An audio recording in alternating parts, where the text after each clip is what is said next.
Good morning বাইডি বন্ডিরা, welcome back বাগেরহাটের বাঘিনী blogs. তোমরা সকল কিরাম আছো বাইডি বন্ডিরা? আশা করি সকলে ভালো আছো। আমি তোমাকে দিদি ভালো আছি। আমি আজকে আবারই তোমাকে সঙ্গে নতুন আর একটা ব্লগ নিয়ে হাজির হয়ে গেছি। আশা করি ব্লগটা তোমাকে মজা লাগবে মানে আর কি, আমি যে কত সাধারণ জীবনযাপন করতে পারি সাজুগুজু দিয়ে, মানে কত অল্প সাজুগুজুর জিনিস দিয়ে জীবনযাপন করতে পারি, সেইটাই তোমাকে একটু দেখাতে আইছি আমি আর কি। খুব সাদা মাঠা আমার ড্রেসিং টেবিল ট্যুর দিতে চলে আসি। আমার কতটা সাদা মাঠা ড্রেসিং টেবিল, কী কী জিনিস আছে তোমাকে একটু সেইটাই আমি দেখাতেছি। কিন্তু আমার স্পিকারটা যে ভয়েস ওভার দেওয়ার সময় স্পিকারটা মনে হতেছে একটু নষ্ট হয়ে গেছে, মানে আর কি ঠিকঠাক মতন কোনোভাবে আমি ক্লিয়ার সাউন্ড আনতে পারতেছি না। অবশ্যই ক্ষমা করে দিও, সেই জন্য আমার সরি চাইছি তোমাকে সবার কাছে, কারণ আমার স্পিকারটা ঠিক করতে পারিনি আমি, দুঃখিত খুবই।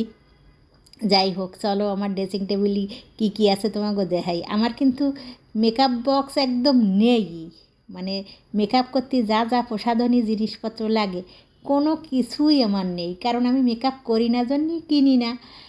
ওই প্রথম ধাপে কী লাগে, সেকেন্ড ধাপে কী লাগে, একদম লাস্টে কী লাগে, ধাপে ধাপে ধাপে ধাপে যে মেকআপগুলো কোনো কিছুই আমার নেই। আমার আছে কি এই নর্মালি সাধারণ লোশন পাউডার, শীতকালে লাগে লোশন আর ক্রিম, গরমকালে লাগে পাউডার আর সোনো।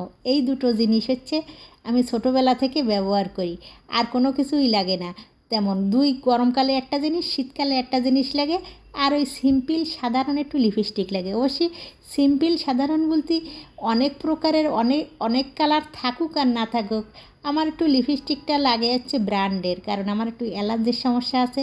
আর ঠোঁট হচ্ছে সেন্সিটিভ জায়গা, সেন্সিটিভ জায়গায় নর্মালি যেন তেন যে সে নর্মাল দোকান দিয়ে সাধারণ দোকান দিয়ে অমনি যেয়ে কিনে নিয়ে এসেই আমি যে কোনো প্রসাধনী যে কোনো লিপস্টিক কোনো কিছু ব্যবহার করি না, কারণ আমার অ্যালার্জির সমস্যা আছে। আর তাছাড়া ব্যবহার করা ঠিকও হয় না, তাতে দেখা যায় যে সমস্যা হতে পারে, নানান ধরনের ভয় থেকে যায়। আর আছে হচ্ছে এই যে সেন্টগুলো দেখতেছ, এই সেন্টগুলো কোনো কিছুই আমার না, সব হচ্ছে ছেলে গো। আমি অবশ্যই কদাচিৎ দু এক সময় ব্যবহার করি।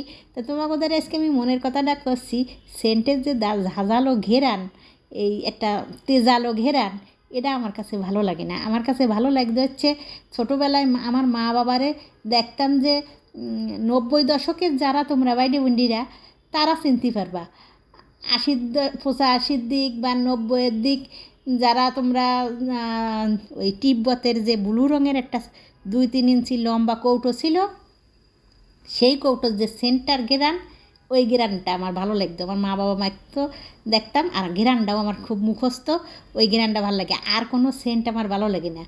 আর যে যে ঘেরানটা ভালো লাগে সেটা হচ্ছে এনে আছে একটা প্যারাশুট নারিকেল তেল আর একটা লোশান, ভ্যাসলিন লোশান। এই হচ্ছে আমার প্রসাধনী দেখতেছো তোমরা।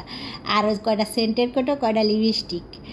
আমার হচ্ছে যে সেন্টটা যে ঘ্রাণটা বেশি ভাল লাগে এই ঝাঁঝালো সেন্টের ঘ্রাণের থেকে, সেটা হচ্ছে ওই নতুন নৌকো বানাইয়ে যে রোদ্দুরি আলকাতরা বুট করে দিয়ে রোদ পোড়া করে যে আলকাতরার ঘ্রাণটা, ওইটাই আমার বেশি ভাল লাগে এই সেন্টের এই ঘ্রাণের থেকে। ওই রোদ পোড়া করা আলকাতরার ঘ্রাণ আমার বেশি ভাল লাগে, ওই ঘ্রাণটা মোটা আমি ভুলতে পারিনি। ছোটো থাকতে আমাকে তো বড় রাস্তার পাশে আমাকে বাড়ি, ওই বাড়ির পাশেই খাল, ওই জন্য ওই নৌকায় আলকাতরা দিয়ে দিয়ে ভুট করে করে রাখতো রোদ্দুরি দিয়ে। সেই সময় যে পোড়া পোড়া যে আলকাতরার ঘেরানটা আমার ভীষণ ভালো লাগতো, ওই আলকাতরার রোদ পোড়া ঘেরানটা। আর এই পাল্লার ভিতরে আছে কয়টা চুরি, যে কাঁচের চুরিগুলো দেখতেছো, ওগুলো হচ্ছে আমার হাতে দিতে গেলে মটমট করে ভেঙে যায়, কারণ হচ্ছে আমার হাতটা একটু শক্ত, ওই জন্যই কাঁচের চুরি হাতে দিতে পারি না, কিন্তু মেটালগুলো দিই।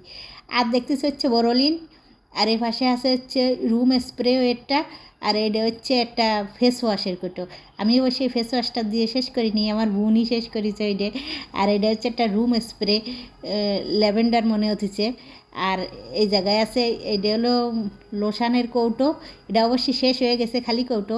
আর একটা দেখতেছো সিঁদুরির কৌটো সামনে। আর এইটা হচ্ছে ফাউন্ডেশন, এটা আমি 5 বছর বয়স হয়ে গেছে কিন্তু কোনো দিন দিই নেই।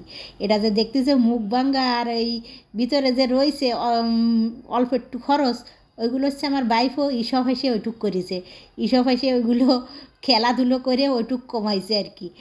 আর হচ্ছে এই জায়গায় যে শ্যাম্পু আর এই বডি লোশান তো না, ওই বডি ওয়াশ, শ্যাম্পু আর বডি ওয়াশ এইগুলো আর কি আমার লাগে।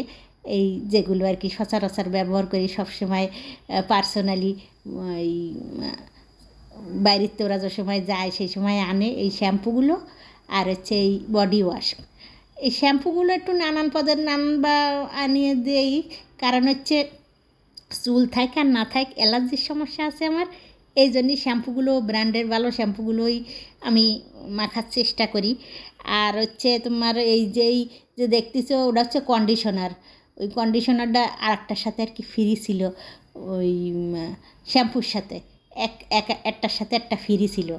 এইটার সাথে হলো ওই কন্ডিশনারটা ফ্রি দিল, কিন্তু আমার আর ব্যবহার করা হয়নি, কারণ কন্ডিশনার দিলে আমার মনে হয় যেন চুল আরও বেশি পড়ে যায় আমার, ওই জন্যই কন্ডিশনার আর দিই না, কারণ চুল নেই ওই জন্যই আর দেওয়ারও দরকার লাগে না। এটা হচ্ছে জনসনের একটা লোশন আমার শাশুমা দেয়। শাশুমা আবার ওই ছোটো মানুষের যেগুলো ব্যবহার করে ওনার ওই সেইগুলোই দেওয়া হয়েছে, ওনার ছেলেতে এনে দিছে জনসনের শ্যাম্পু আমার শাশুমার জন্য আর কি। এই হলো আমার ড্রেসিং টেবিলের জিনিসপত্র। তোমরা দেখতেছ একদম কত সাধারণ কত সিম্পল, যেটা না আলি না হয় মৌলিক চাহিদা সম্পন্ন, মানে আর কি যেগুলো মৌলিক চাহিদা পূরণ করার জন্য যেটুক লাগবে ঠিক সেইটুকুই, তার থেকে বেশি কিছু আমার ড্রেসিং টেবিলের মধ্যে নেই। আর ওই পাশের একটা পাল্লার মধ্যে আছে হলো কয়টা ব্যাগ ট্যাগ, তাছাড়া আর যা দেখতেছে এইগুলোই, মানে এর থেকে সাদা মাঠা আর এর থেকে কমানোর মতন আর কিছু হলে আর জীবনযাপন করা দায় হয়ে যায় আর কি। সেইটুকুই আছে, যেটুক না হলেই নয়। আর এই পাশে তোমাকে একটু দেখাই, এই পাশের পাল্লাটার মধ্যে কি আছে। এই পাশের পাল্লাটার মধ্যে আছে হচ্ছে ওই চট করে তাড়াতাড়ি করে বেরোয় যাওয়ার জন্যে, মানে খোঁজা যাতে না লাগে, খোঁজাখুঁজি করে সময় নষ্ট যাতে না হয়, কারণ দেখা যায় যে সব কাজকর্ম করে সাইডে খোঁজাখুঁজি করে ব্যাগ কোন জায়গায়, এটা কোন জায়গায়, ওটা কোন জায়গায়, সেই সময় দেরি হয়ে যায়। বিশেষ করে ওনার সাথে যদি কোনো জায়গায় বেরোতে যেতে হয়, ডাক্তার দেখাতে হোক বা কোনো কাজে কোনো কারণে হোক, উনি তাড়া এমনভাবে দিদি থাকে যে খুঁজে টুজে কোনো কিছু যে বেশ একটু ধীরে সুস্থে যা বেরোবো তার উপায় থাকে না। ওই জন্য শর্ট করে বেরোনোর জন্য যদি তাড়াতাড়ি বেরোয় যেতে পারি, সেই জন্য ব্যাগগুলো ওই জায়গায় সাজায় রেখে দিছি। তা আজকের ব্লগ এই পর্যন্ত বাইডি বুন্ডিরা, তোমরা সকলে ভালো থাকো, সুস্থ থাকো, সকল ভালো রাখো। আবার তোমাদের সাথে আবার দেখা হবে পরবর্তী ব্লগে। আর যদি মনে করো যে দিদির ব্লগটা মজা লাগিয়েছে, দেহে ভালো লাগিয়েছে তোমাকে, তাহলে লাইক শেয়ার কমেন্ট সাবস্ক্রাইব করে দিও। আবার তোমাদের সাথে দেখা হবে আমার পরবর্তী ব্লগে, সেই পর্যন্ত ভালো থাকো।